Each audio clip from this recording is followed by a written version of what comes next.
Yes, yo. Meron po akong i-present na Bible sa inyo.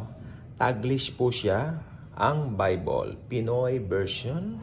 So, wala po akong plano na gawin ang vlog na ito ng mahaba. I just want to present this Bible, what it is, kung ano yung lingwahe.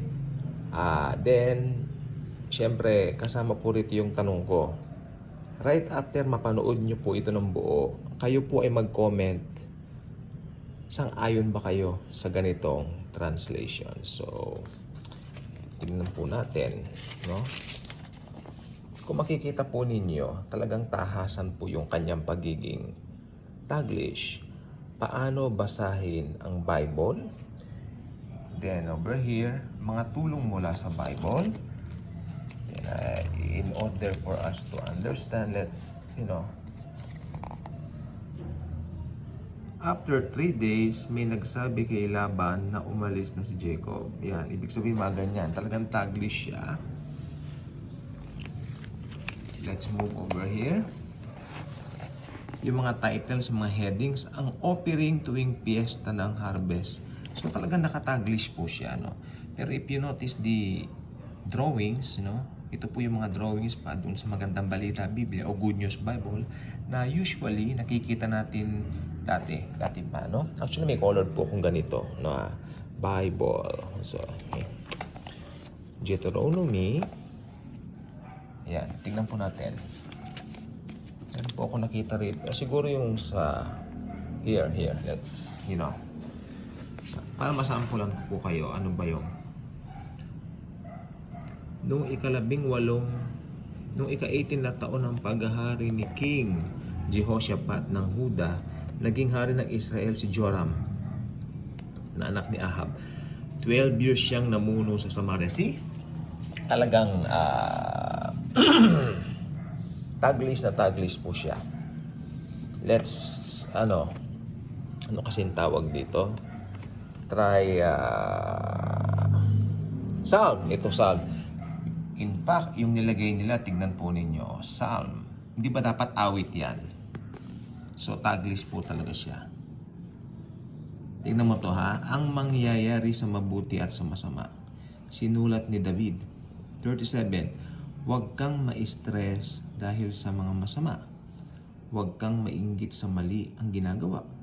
Parang damo, mamamatay din sila. At kagaya ng dahon, sila'y malalanta. Okay? Pero I think majority of the wordings are in Tagalog.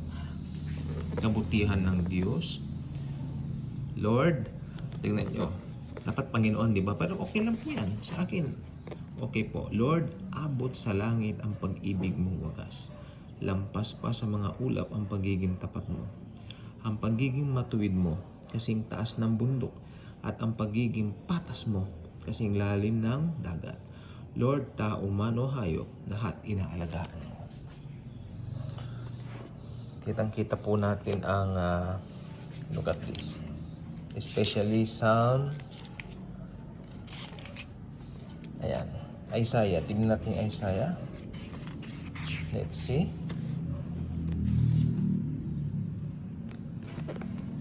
Panahon ng kapayapaan.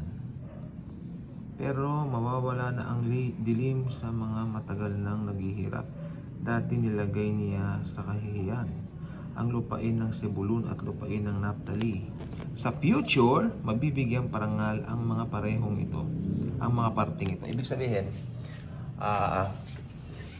sumisingit-singit yung English word. Ano po? That's why, sabi nila nung dati pa, bata pa tayo noon, no? Maliit pa kami, may narinig kaming term, ay mga burgis, kanila yung mga mayayaman daw, Taglish kung magsalita, kung magbigay ng lengguwahe, no?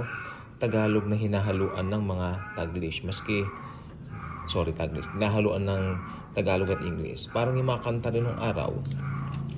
So, tignan po natin sabi ko, I won't make a vlog very long about this. I just want you to, ayan.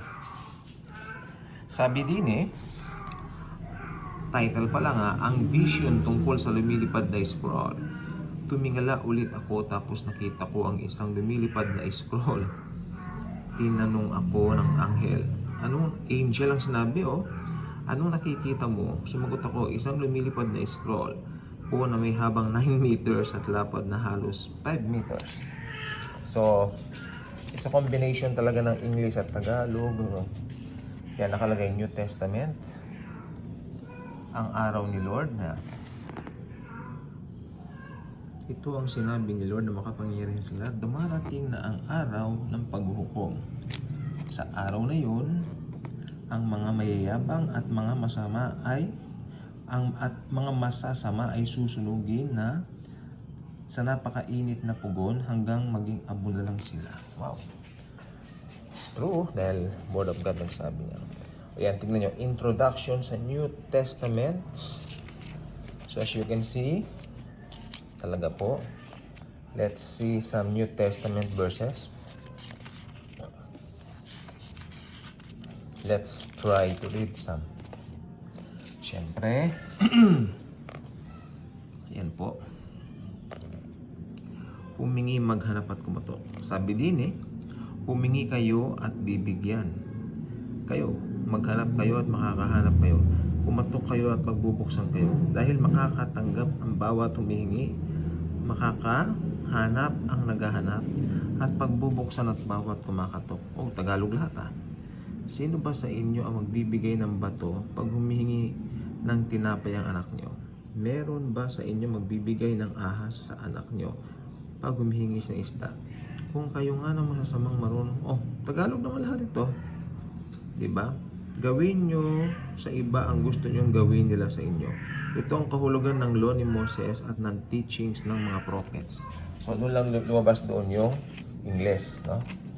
So, hanap pa tayo. Para may bahagi ko lang siya sa inyo. Tulad nito.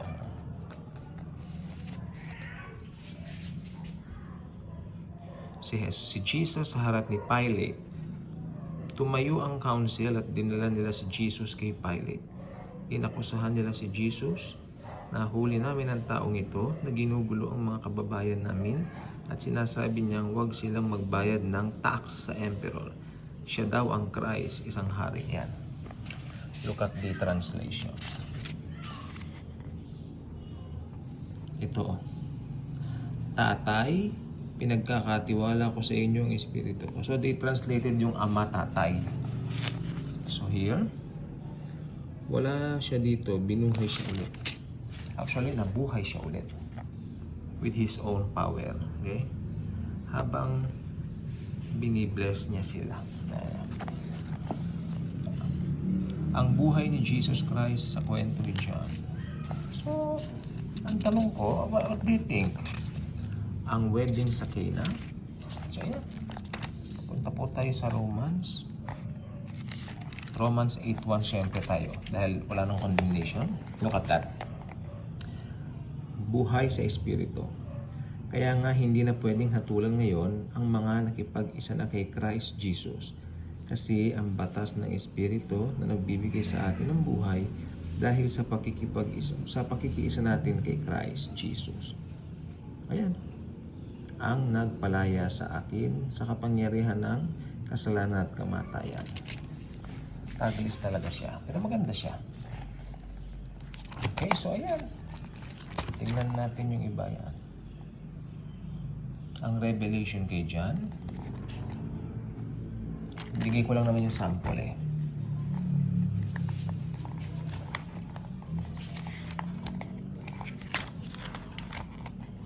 Timeline ng Bible. Ganda, may word list pa, may maps pa. So, overall, yan, igaganyan ko po. And then, if you wish to read it, pag-i-pause itong video. Definitely, kung gusto niyo pong bumili, sa PCBS po yan, o sa Shopee, meron po, mag-decision po kayo. Mura lang po siya. Hindi ko na babanggitin, pero murang-mura. Kayang-kaya. Okay, yan, ang Bible. So, ngayon ang tanong natin is this. Ayon po sa napanood po ninyo, sang-ayon po ba kayo na gawing taglish ang Bible? Kaya kung hindi pa kayo nakasubscribe dito, mag-subscribe na, share the video, share the love of Jesus. Ako, sang-ayon po ako kasi Ayos lang po, pero hindi ko po siya ginagamit sa devotion ko. Kasi pag magde-devotion ako, I'd rather prepare kung Tagalog, kung English. Ito, pero yung magbabasa ako ng Bible, yung bawat tanghali, pagkatapos kumain, nagre-relax, prepare ko po ito. Maganda po. Thank you. Jesus truly loves us all.